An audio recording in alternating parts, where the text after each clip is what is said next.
Welcome to V3 news. లక్ష్యం సమాజహితం. నేను జోనాభిరామ్. ముందుగా ముఖ్యాంశాలు. జగనన్న వసతి దీవెన పథకం కింద తల్లుల ఖాతాల్లో నిధుల జమ. చదువుకు పేదరికం అడ్డు కాకూడదన్న సీఎం జగన్. బ్లాక్ మార్కెట్లో రెమిడిసివిర్ ఇంజెక్షన్లు. నిందితులను అరెస్ట్ చేసిన పోలీసులు.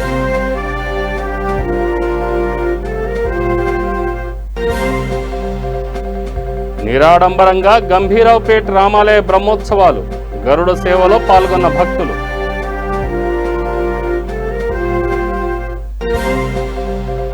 మహబూబాబాద్లో త్వరలో టీ డయాగ్నోస్టిక్ సెంటర్.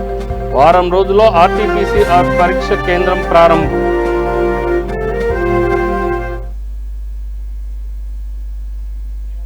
డీటెయిల్స్ చూస్తే జగనన్న వసతి దీవెన పథకం కింద అర్హులైన విద్యార్థుల తల్లుల ఖాతాల్లో ముఖ్యమంత్రి వైఎస్ జగన్మోహన్ రెడ్డి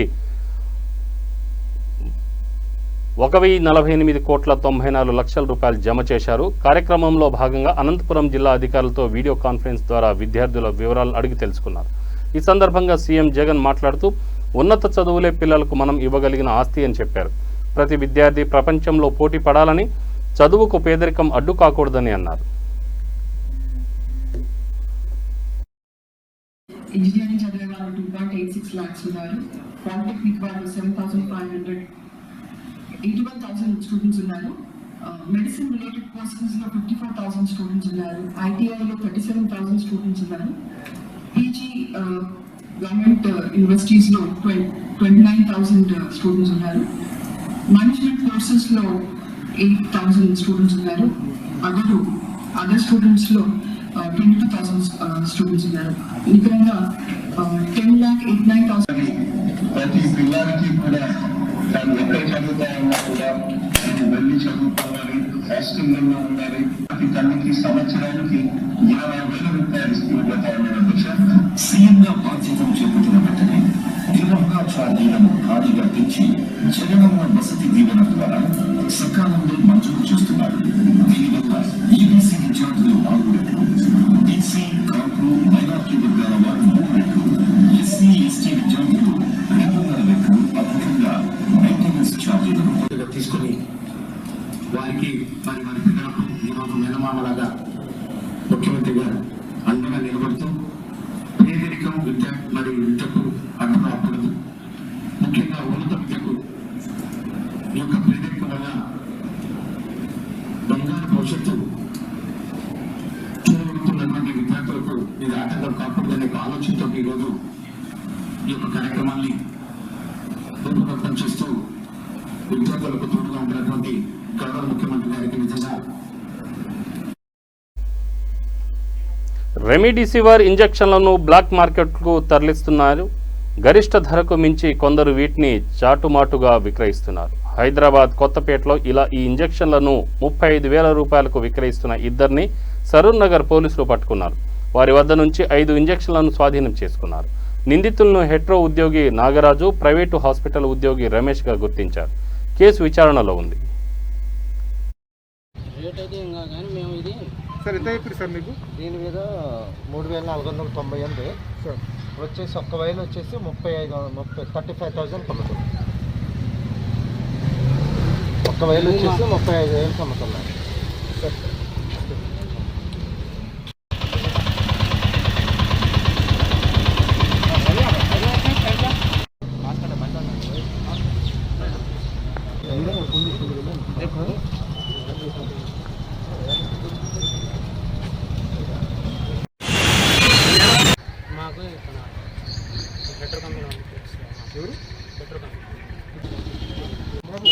ఎక్కడ ఉంటారు మీరు?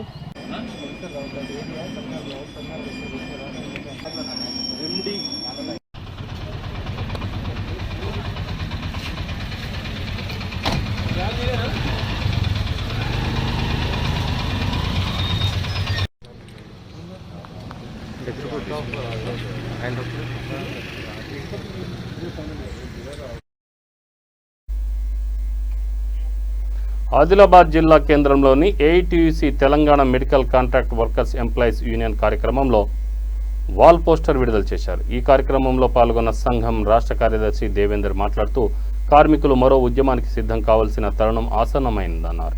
కార్యక్రమంలో ఖాసిం, ఫైజ్, పద్మ, శ్రీను, ఖాదీర్ పాల్గొన్నారు.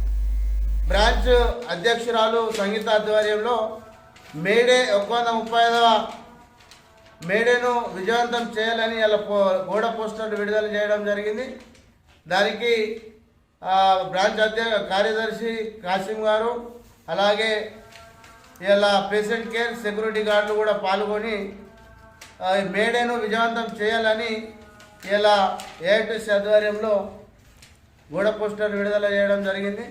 దీనికి సంబంధించి ఇలా కేంద్రంలో బీజేపీ ప్రభుత్వం ఇలా ఎన్నో పోరాటాలు చేసి ప్రాణాలు అర్పించి 44 చట్టాలను సాధించుకుంటే ఇలా ఆ చట్టాలను హరిస్తూ ఇలా ఆ చట్టాలను 4 కోలుగా విభజించి ఇలా కార్మిక చట్టాలను తొంగలో తొక్కే ప్రయత్నాలు చేస్తున్నాయి. కాబట్టి ఇలా కార్మికులు మళ్ళా 1886లో ఏదైతే అమెరికాలో చికాగో నగరంలో ఉద్యమం చేపట్టినామో ఇప్పుడు కార్మికులు కూడా మరో చికాగో ఉద్యమానికి సిద్ధం కావాలని ఇలా ఏఐటీసీగా పిలుపునిస్తున్నాం. అలాగే ఇవాళ మేడే జరుపుకున్న మేడే రోజు ఇవాళ కార్మికులందరూ కూడా ఇలా ప్రపంచ కార్మికులారా ఏకం కాండి అన్న రీతిలో ఇలా కార్మికులందరూ ఏకతాటిపైకి వచ్చి ఈ మేడను ప్రతి గ్రామాన, ప్రతి జిల్లాలో, ప్రతి మండలంలో ఈ మేడను విజయవంతం చేసుకొని ఇలా కార్మిక హక్కులు కాపాడుకోవడం కోసం ఇలా ఇంకో చికాగో నగర పోరాటాన్ని చేపట్టడానికి ప్రతిజ్ఞ చేయాల్సింది కూడా అవసరం ఉన్నదని తెలియజేస్తూ ఇలా కేంద్రంలో బీజేపీ ప్రభుత్వం వచ్చిన తర్వాత ఇలా ఎన్నో చట్టాలు చేస్తాం కార్మికులకు సంబంధించి అని చెప్పి ఇలా ఉన్న చట్టాలను తుంగలోకి ప్రయత్నం చేస్తుంది. కాబట్టి దీనికి కార్మికులందరూ ఏకతాటిపై వచ్చి పోరాటాలు చేయాల్సింది ఆసన్నమైందని తెలియజేస్తూ, అలాగే రాష్ట్రంలో ఇలా రాష్ట్ర ప్రభుత్వాలు ఎన్నికలకు ముందు ఏవో మాయమాట. రాజన్న సిరిసిల్ల జిల్లా గంభీరావుపేట మండల కేంద్రంలోని సీతారామస్వామి ఆలయం బ్రహ్మోత్సవాలు నిరాడంబరంగా జరుగుతున్నాయి. కరోనా వ్యాప్తి నేపథ్యంలో నిబంధనలు పాటిస్తూ నిర్వహిస్తున్నారు. ఈ సందర్భంగా ఆలయ చైర్మన్ నర్సాగౌడ్ మాట్లాడుతూ ఆలయంలో నిత్య పూజలు, హోమాలు, బలిహరణం తదితర కార్యక్రమాలు జరుగుతున్నాయన్నారు. కార్యక్రమంలో పలువురు భక్తులతో పాటు ఆలయ పూజారి పాల్గొన్నారు.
సీతారామచంద్ర స్వామి దేవాలయంలో శ్రీరామనవమి సందర్భంగా శ్రీ సీతా సమేత రామచంద్రమూర్తి కళ్యాణ మహోత్సవం ఘనంగా జరిగి బ్రహ్మోత్సవాల కార్యక్రమాన్ని ఆగమ శాస్త్రోక్తంగా ప్రతిరోజు హోమము, బలిహరణము,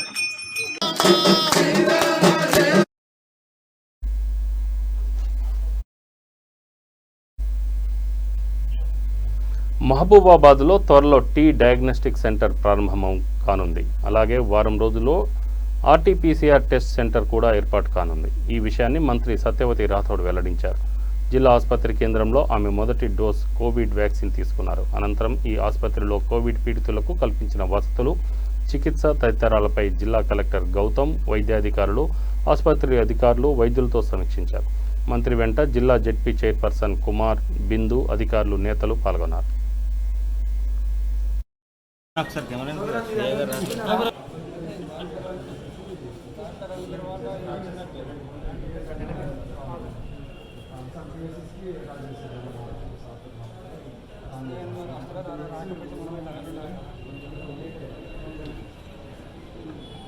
ఈరోజు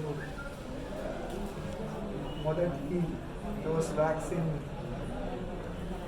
తీసుకోవడం జరిగింది. నేను 45 ఏళ్ళ పైబడిన వాళ్ళకి అవకాశం వచ్చినప్పుడు తీసుకుందామనే క్రమంలోనే నాకు జ్వరం రావడం, కోవిడ్ రావడంతో ఆలస్యమైంది. సో అది కూడా మహబూబాబాద్లో తీసుకున్నాం అని అనుకున్నాను. ఆ రోజు గతంలో అందరిలో తీసుకోవాలనే ఆలోచన లేకపోవడం, కొంత అనుమానాలు ఉండటంతో మహబూబాబాద్లో తీసుకోవడం, అందరినీ కొంత మోటివేట్ చేయాలనే ఆలోచన ఇక్కడ చేయడం జరిగింది. కానీ బ్రహ్మాండంగా రెస్పాన్స్ వస్తుంది. ఈరోజు క్యూలో చాలామందిని మనం చూసాం.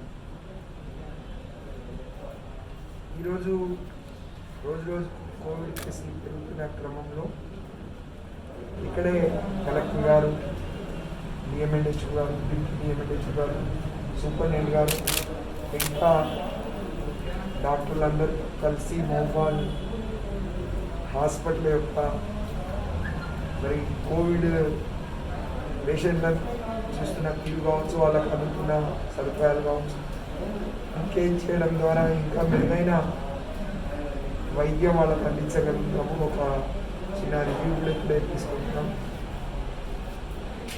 ఈరోజు వాస్తవంగా టీ డయాగ్నోస్టిక్ సెంటర్ని, హబ్ని ఇనాగరేషన్ చేసేది ఉండే. శాసనసభ్యులు వేరే పని ఉన్నారు కాబట్టి, పార్లమెంట్ సభ్యురాలు లేదు కాబట్టి ఈ 2 రోజుల్లో అది కూడా ఉపయోగంలో తీసుకొస్తాం. దాన్ని ప్రారంభోత్సవం చేస్తాం. మే 5, 6 తారీఖులో ముఖ్యమంత్రి గారి ఆలోచన మేరకు మరి మనకు వరంగల్ చాలా కోరితే మనం మాత్రం నేరుగా మరి వాయు మార్గాన ఆక్సిజన్ తీసుకొచ్చే ప్రయత్నం చేద్దాం. మరి గౌరవ ముఖ్యమంత్రి గారు 1వ తారీఖు నుంచి ఈ రాష్ట్రంలో 18 ఏళ్ళు నిండిన ప్రతి ఒక్కరికి కూడా ఉచితంగా ఇవ్వాలని నిర్ణయం తీసుకున్నారు. ప్రజల మరి ప్రాణాల కంటే ఏది ముఖ్యం కాదు. వాళ్ళకు అనేక సంక్షేమ కార్యక్రమాలు చేపడుతున్న క్రమం ఇది కూడా మన ఒక ప్రధానమైన బాధ్యతగా గుర్తించి ముఖ్యమంత్రి గారి నిర్ణయం తీసుకున్నారు. సో ఎవరు ఆందోళన చెందవద్దు, అందరికీ నేను విజ్ఞప్తి చేస్తున్నాను.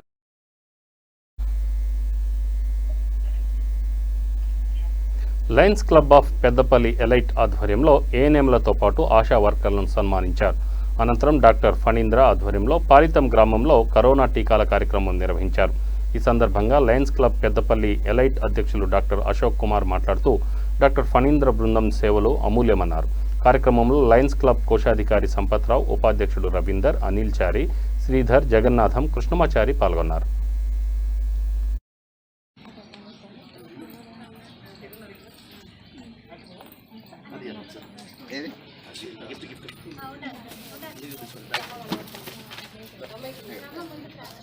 అందరూ వచ్చండి. ఇట్లా మొత్తం పర్ఫెక్ట్ వీడియో చేయకోకుండా ఫోన్ పక్క పెట్టి పట్టుకొని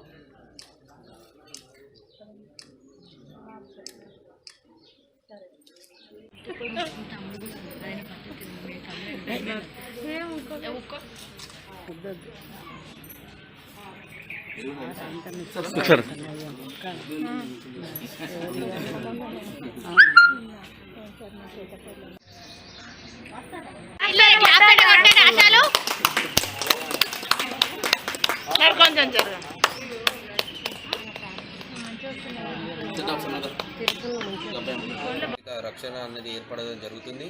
కాబట్టి గ్రామంలోకి వచ్చినప్పుడు 45 ఏళ్ళు పైబడిన వాళ్ళ వ్యక్తులందరూ కూడా ఈ కార్యక్రమాన్ని సద్వినియోగం చేసుకోవాలని కోరుకుంటున్నాను. ఈ కార్యక్రమానికి అన్ని విధాలా సహకరిస్తున్నటువంటి అన్ని శాఖల వారికి మరియు ఎన్జిఓస్ తరపున వచ్చినటువంటి లయన్స్ క్లబ్ వారికి, అశోక్ కుమార్ గారికి మా హృదయపూర్వక ధన్యవాదాలు. మాకు అడుగడుగున వీళ్ళ సపోర్ట్ అనేది చాలా ఎప్పటి నుంచో మాకు ఇవ్వడం జరుగుతుంది. ఇలాంటి కార్యక్రమాలప్పుడు వీళ్ళు ఇస్తున్న సపోర్ట్ చూసి మేము ఇంకా ముందుకు పోగలం అనే ఆత్మవిశ్వాసం మాకు ఇవ్వడం జరుగుతుంది.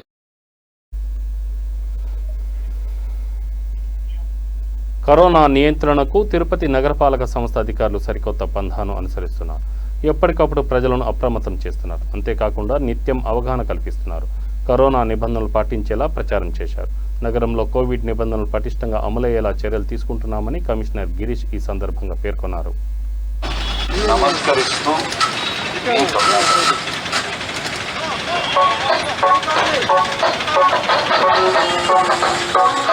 చేతులెత్తి మొక్కుతా చేయి చేయి కలపకు రకాలు కూడా మొక్కుతా.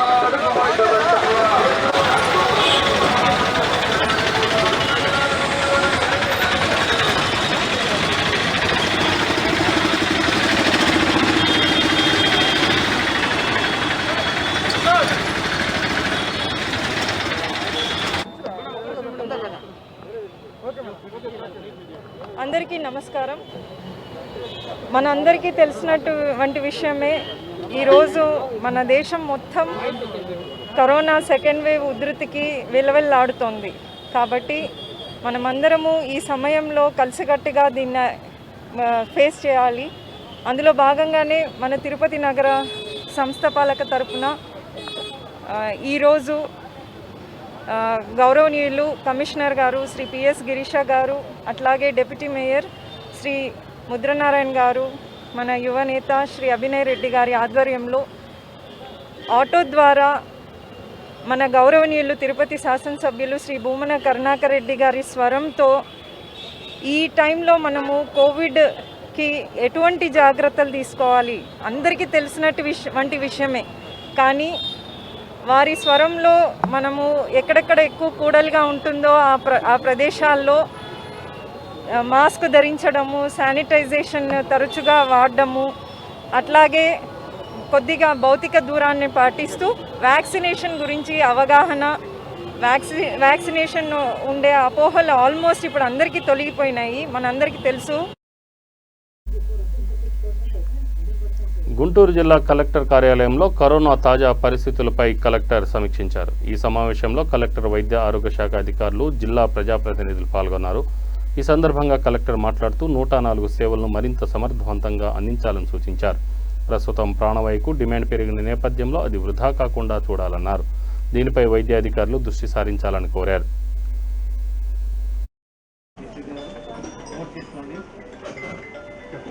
ఆఫీస్ ఆర్డర్ ఇచ్చేసి ఎవరెవరు ఏం పని చేయాలి అలా డెసిగ్నేట్ చేయండి. ఐటీ ఎవరు చెప్పారు 3 అవర్స్లో వస్తుంది. నియర్ బై ట్రయేజింగ్ పంపించి అంత టైం కూడా అక్కడ ఇవ్వటం లేదు సార్. బెడ్కి మనకు ఓన్లీ 3 అవర్స్ టైం సార్. అక్కడ స్క్రీన్లో కంటిన్యూస్గా వస్తూనే ఉండాలి. Hospital admission, sir. As soon as the hospital admission ticket is being raised by the person, sir, we are first informing to that mandal level officer, sir, regarding the whether it is required for home isolation, whether it is required for hospital, or whether it is required for CCC center, sir. ఎలా చెప్తున్నారు? By phone call. Yes, sir. But triaging actually, sir, all are asking for exclusive hospital admissions only. Jagtial జిల్లా కొండగట్టు ఆంజనేయ స్వామి ఆలయ ప్రాంగణం వింతలకు ఆలవాలంగా మారింది. దయ్యాలు, భూతాలు, పిశాచాలు ఉన్నాయని నమ్మేవారు కొన్ని రోజుల పాటు అంజనా సన్నిధిలోనే గడుపుతారు. ఈ ఆలయానికి తెలంగాణ నుంచే కాకుండా పొరుగు రాష్ట్రాల నుంచి కూడా అనేక మంది వస్తుంటారు. మహారాష్ట్ర నుంచి వచ్చిన ఒక ముఠా ఒక వ్యక్తిని మిట్ట మధ్యాహ్నం ఎర్రటి ఎండలో నేలపై పడుకోబెట్టింది. కడుపులో పురుగులున్నాయని, కడుపు నొప్పికి, కిడ్నీలో రాళ్లు విరుగుడుకు చికిత్స చేస్తున్నామంటూ హడావుడి చేసింది. ఇది సామాజిక మాధ్యమాల్లో వైరల్ అవుతోంది.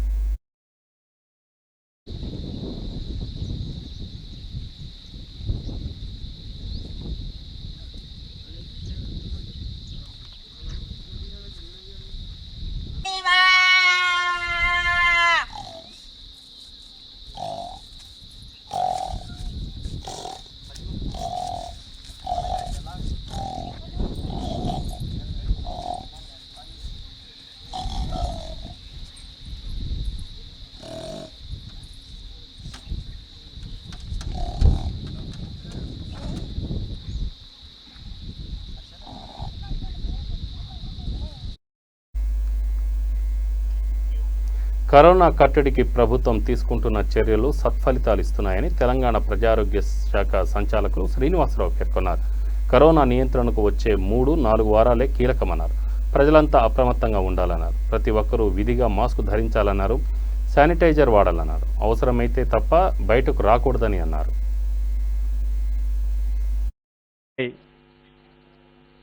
నేను మా డైరెక్టర్ ఆఫ్ మెడికల్ ఎడ్యుకేషన్ గారు సమాచారం ఇవ్వడం కోసం ప్రస్తుత పరిస్థితి మీద ఈ సమావేశాన్ని ఏర్పాటు చేయడం జరిగింది. ముఖ్యంగా గత వారం రోజుల నుంచి కూడా తెలంగాణ రాష్ట్రంలో పరిస్థితులు కొంత కుదుటపడుతున్నాయని చెప్పి మనం చెప్పుకోవచ్చు. ఎందుకంటే ఇలాంటి పరిస్థితులే మనం 1 or 2 days నుంచి మన దేశంలో ఎస్పెషల్లీ మహారాష్ట్ర, ఢిల్లీ ఇలాంటి రాష్ట్రాల్లో కొంచెం పరిస్థితులు మనం చూస్తుంటే వారం రోజులు కేసుల సంఖ్యలో తీవ్ర పెరుగుదల మనకు కనిపించట్లేదు. అంటే ఒక స్థిరత్వం వచ్చిందని చెప్పి మనం చెప్పుకోవచ్చు. అలాంటి పరిస్థితులే మనం తెలంగాణ రాష్ట్రంలో కూడా చూస్తున్నాం. డెఫినెట్గా ఇప్పుడు తెలంగాణ రాష్ట్ర ప్రభుత్వము వైద్య ఆరోగ్య శాఖ ఏదైతే ఈ కరోనా కట్టడి కోసం వివిధ రకాల డిపార్ట్మెంట్ సహకారంతో చేపట్టిందో వాటి ఫలితాలు కొంచెం కనిపిస్తున్నాయి. అలాగనే ప్రజలు రిలీజియస్గా వైద్య ఆరోగ్య శాఖ ఎప్పటికప్పుడు ఇస్తున్న సలహాలు, సూచనలు ఇవన్నీ కూడా గ్రహించి వాళ్ళు నిజంగా ఆచరిస్తున్నారు.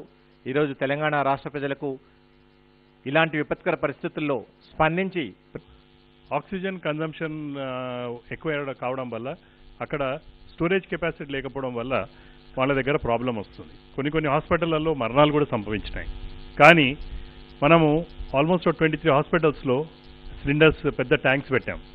అంటే ఒక్కసారి ట్యాంక్ ఫిల్అప్ అయిందంటే మినిమం మనకు ఒక 48 గంటల దాకా కూడా ఆక్సిజన్ సప్లైస్లో ఏమైనా అంతరాయం కలిగిస్తే మనకు తట్టుకుంటానికి అక్కడ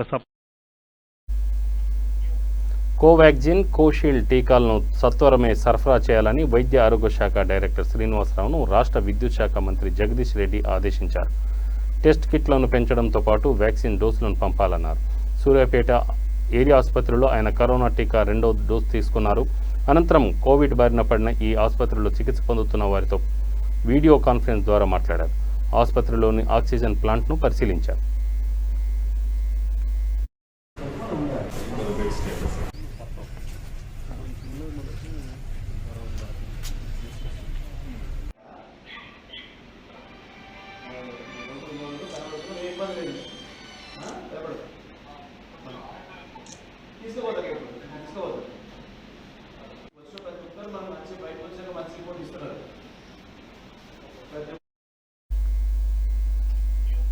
టీఆర్ఎస్ 20వ ఆవిర్భావ దినోత్సవం బోరబండలో ఘనంగా జరిగింది. హైదరాబాద్ మాజీ ఉప మేయర్ బాబా ఫసియుద్దీన్ తదితరులు ఈ కార్యక్రమంలో పాల్గొన్నారు.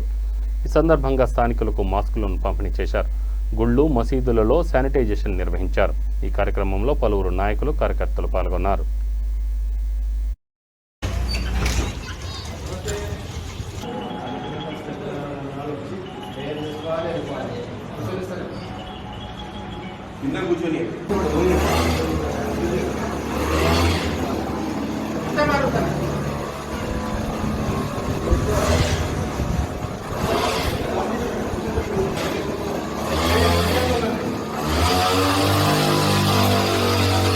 బోరబండ డివిజన్లో నిన్న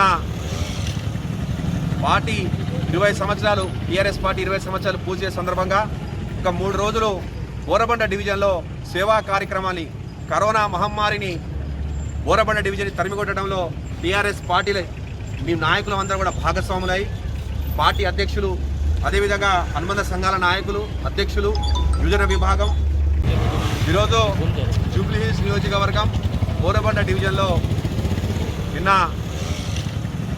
పార్టీ 20 సంవత్సరాలు టీఆర్ఎస్ పార్టీ 20 సంవత్సరాలు పూజ చేసే సందర్భంగా ఒక 3 రోజులు బోరబండ డివిజన్లో సేవా కార్యక్రమాన్ని కరోనా మహమ్మారిని బోరబండ డివిజన్ తరిమికొట్టడంలో టీఆర్ఎస్ పార్టీల మీ నాయకులు అందరూ కూడా భాగస్వాములై పార్టీ అధ్యక్షులు, అదేవిధంగా అనుబంధ సంఘాల నాయకులు, అధ్యక్షులు, యువజన విభాగం, ST cell, SC cell, BC cell, మహిళా విభాగం అన్ని విభాగాల నాయకులు అందరం కలిసి అంబర్పేట ముస్లిం శ్మశాన వాటికలో తగినంత స్థలం లేకపోవడంతో ఇబ్బందులు తప్పడం లేదని సిపిఐ నేతలు ఆవేదన వ్యక్తం చేస్తున్నారు. స్థలం కేటాయించకపోతే ఆందోళనకు దిగుతామని ఆ party greater Hyderabad city council సభ్యుడు షేక్ నదీం హెచ్చరించారు. స్థలం లేకపోవడంతో ఒకే సమాధిలో 4 శవాలను పూడ్చాల్సి వస్తుందన్నారు. ఈ విషయమై ఎన్నికల సమయంలో ఇచ్చిన హామీని ఎమ్మెల్యే నిలబెట్టుకోలేదన్నారు. होते मैं जीत गया तो आप लोगों को कब्रिस्तान की जगह दिलाता हूँ। जैसा इलेक्शन जीत जाता उसका काम निकल जाता तो उसके बाद में ना उन्हें दिखता और ना ही तो उस बारे में कुछ बात करता। अब देखने वाली बात यह है कि देखिए आपके एक खबर के बावजूद दूसरी खबर को जो है सो जगह नहीं रहने की वजह से, जबकि जो है सो कहीं 13 है तो कहीं 11 है, जो एक साथ 11 खबरें जो है सो लगे हुए हैं, जबकि बिल्कुल उसमें जगह नहीं रहने की वजह से कितना प्रॉब्लम हो रहा। और जबकि कोविड के टाइम पे पूरे ग्रेटर हैदराबाद GHMC के इलाके में अंबरपेट में जितना कोविड के जो है सो पेशेंट मरे हैं वो दूसरा कोई भी एरिया चाहिए, क्योंकि अंबरपेट हाजिराबाद कब्रिस्तान में इतनी परेशानियों का सामना उठाना पड़ रहा अंबरपेट की आवाम को, क्योंकि यहीं पैदा हुए यहीं बड़े हुए, मगर दफनाने के लिए कई मैयता बारकत से ले रहे, कई मैयता आउट ऑफ सिटी के बाहर कई कोई डिस्ट्रिक्टों को लेके चले जा रहे हैं, क्योंकि उनका खानदानी अफराद नहीं है इधर। क्योंकि इधर का एक कब्रिस्तान की जो कमेटी एक रूल निकाली कि भाई तुम्हारी अगर पुरानी खबर है तो आप लोग पुरानी खबर को खुद लीजिए, क्योंकि नई खबर के लिए कोई जगह नहीं है बोल के। तो आप देखिए ये हाजिराबाद कब्रिस्तान के अंदर जब जो बाजुक एक खबर के बाद एक खबर के बीच में जो प्लेस रहती वो तक भी फुल हो गई, क्योंकि अब यहाँ लाइन से देखिए 13 खबरें हैं, 13 खबरें लाइन से जमा कीजिए, क्योंकि ये अंबरपेट हाजिराबाद कब्रिस्तान के लिए पिछले 12 साल पहले 15 साल पहले बोर्ड लगा दिए कि कब्रिस्तान में जगह नहीं है बोल के। आए थे आके इलेक्शन में प्रचार करने में बोले 3 एकड़ ज़मीन हम अलाटमेंट करेंगे अंबरपेट कब्रिस्तान के ताल्लुक से। तो लिहाजा कोविड के टाइम पे पिछले टाइम पे कोविड लॉकडाउन के टाइम पे डेली 10 से 11 मैयता आ रहे थे, 10 से 11 मैयता आ रहे। तो जब भी क्या बोले हम जाके కరోనా విషయంలో ప్రతి ఒక్కరూ జాగ్రత్తగా ఉండాలని Disha protection welfare foundation founder chairman Venkateswararaju కోరారు. హైదరాబాద్లో ఆయన మీడియాతో మాట్లాడారు. ప్రతి ఒక్కరూ విధిగా మాస్క్ ధరించాలన్నారు. కరోనా కాటుకు బలవుతున్న జర్నలిస్టులను ప్రభుత్వం అన్ని విధాలుగా ఆదుకోవాలన్నారు. శానిటైజర్ కూడా ఉపయోగించండి. అత్యవసర పరిస్థితులు తప్పిస్తే బయటికి అసలు వెళ్ళకండి. ఎందుకంటే నాకు తెలిసి ఈ వారం రోజుల్లోనే నా మిత్రులు కానివ్వండి, నాకు సంబంధించిన సన్నిహితులు కానివ్వండి, దాదాపుగా ఒక 10 మందిని కోల్పోవడం జరిగింది. ఈ కోవిడ్ వల్ల ఆ 10 మంది కుటుంబాలు రోడ్డున పడ్డాయి. వాళ్ళందరూ కూడా మధ్యతరగతి సంబంధించిన వాళ్ళే. నాకు తెలిసి ఎవరైనా VIPస్కి కోవిడ్ పాజిటివ్ ఉంటే వాళ్ళు ఆసుపత్రికి వెళ్ళేసి లక్షలు ఖర్చు పెట్టేసి వీలైనంత వరకు మ్యాక్సిమం వాళ్ళు ప్రాణహాని నుంచి బయటపడి తిరిగి రావడం జరుగుతుంది. కానీ నేను గత కొన్ని రోజులుగా చూస్తున్నాను, సామాన్య ప్రజలు, పేదలు ఎంతోమంది చెట్లకు, ఎండిపోయిన చెట్టుకు ఆకులు ఏ విధంగా అయితే రాలిపోతుంటాయో ఆ విధంగా మనుషులు రాలిపోతున్నారు. మీ గ్రేటర్ వరంగల్ మున్సిపల్ ఎన్నికల్లో గెలిపే లక్ష్యంగా 34వ డివిజన్ స్వతంత్ర అభ్యర్థి సంధ్యారాణి అట్టహాసంగా ప్రచారం చేశారు. ఇంటింటి ప్రచారం నిర్వహించారు. సింహం గుర్తుకు ఓటేసి భారీ మెజార్టీతో తనను గెలిపించాలని కోరారు. తప్పనిసరిగా ప్రజలకు సేవ చేస్తామని మేము ముందుకొచ్చాము. అవినీతి లేకుండా పాలిటిక్స్ ఉండాలని కోరుకుంటూ మేము ఇందులోకి చేరాము. తప్పనిసరిగా 34 డివిజన్కి మా మీద నమ్మకం ఉన్న వాళ్ళు, ఆ మార్పు కోరుకునే వాళ్ళు ఓటు వేయాలని సింహం గుర్తుకి కోరుకుంటున్నాము. నీతిమయమైన ఈ రాజకీయాలను ఒక ఉన్నతమైన దిశగా తీసుకెళ్లాలని ఒక మంచి సంకల్పంతో 34వ డివిజన్ పరిధిలో నేను ఎన్నో కార్యక్రమాలు చేస్తూ కూడా ఏ రోజు ప్రచారానికి కూడా నేను అవకాశం ఇవ్వలేదు. ఎందుకంటే ప్రచార ఆర్భాటాలే కాకుండా మానవత్వంతో పనిచేయడమే చాలా ముఖ్యమైనదని భావించిన వ్యక్తిని నేను. అదే దిశగా ఇవాళ డబ్బులు ఏరులై పారుతూ ఇవాళ ధన ప్రవాహాన్ని మాత్రమే రాజకీయ కోణంలో చూపించి ధనార్జనగా ఏదో ఒక కాంట్రాక్ట్లో ఏదో ఒక విధంగా లబ్ధి పొందాలనే ఆశతో మాత్రం ఇక్కడ ప్రయత్నం జరుగుతూ ఉన్నది. ఈ ప్రయత్నాలకు ధీటుగా ఒక మహోన్నతమైన ఓటు అనేది చాలా గొప్ప విషయం. ఎందుకంటే దాన్ని ఉన్నతంగా తీసుకుపోతే మాత్రమే ఇలా ఇక్కడ అభివృద్ధి అనేది జరుగుతుందని భావించి ప్రతి ఒక్కరిలో చైతన్యం రావాలి, అది నైతికంగా మాత్రమే గెలుపొందాలనే ఒక ఆకాంక్షతో నేను నిలబడడం జరిగింది. బులెటిన్ ముగించే ముందు ముఖ్యాంశాలు మరొకసారి. జగనన్న వసతి దీవెన పథకం కింద తల్లుల ఖాతాల్లో నిధుల జమ. చదువుకు పేదరికం అడ్డుపడకూడదన్న సీఎం జగన్.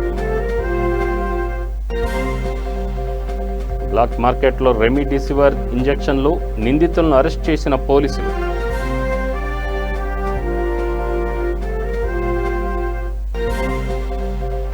నిరాడంబరంగా గంభీరావుపేట రామాలయ బ్రహ్మోత్సవాలు, గరుడు సేవలో పాల్గొన్న భక్తులు.